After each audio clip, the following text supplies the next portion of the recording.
Il y a eu un accident entre un train et une voiture qui a été percutée. C'est au niveau du passage à niveau 344.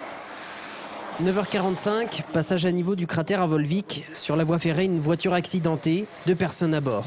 Quelques minutes après l'accident, la gendarmerie est la première sur place. Le premier bilan parviendra dès que j'aurai les premiers éléments. On vient d'arriver sur les lieux. Monsieur, vous pouvez ouvrir ?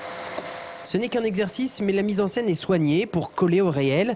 Le scénario précis est inconnu des équipes de secours et la tension est bien réelle.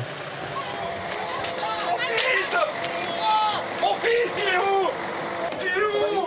J'ai mal à l'épaule. SAMU, SDIS, gendarmerie et SNCF sont bientôt tous sur les lieux.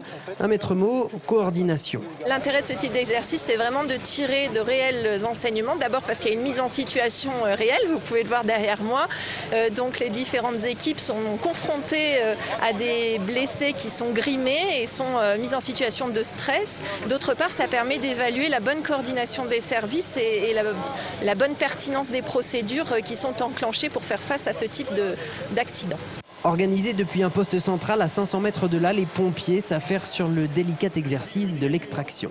L'équipe SAB là. Un qued, vous me préparez le qued. La bouteille d'oxygène, s'il te plaît, Thierry. Pendant ce temps, dans le wagon, le SAMU s'attache au premier secours. Un collier cervical, s'il te plaît.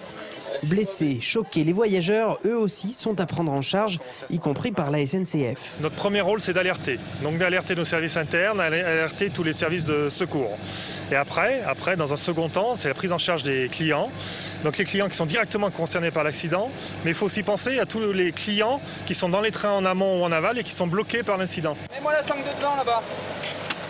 La sangle de devant. Bilan virtuel du drame, un mort et une quinzaine de blessés. Ce type d'accident, très formateur en exercice, est heureusement très rare dans la région. En 2009, 6 collisions de ce genre ont été recensées. L'une d'elles a été mortelle dans l'Allier. Ce mercredi, les pseudo-victimes volontaires ne pourront se plaindre que d'un éventuel coup de soleil sur les 2 heures qu'a duré l'opération.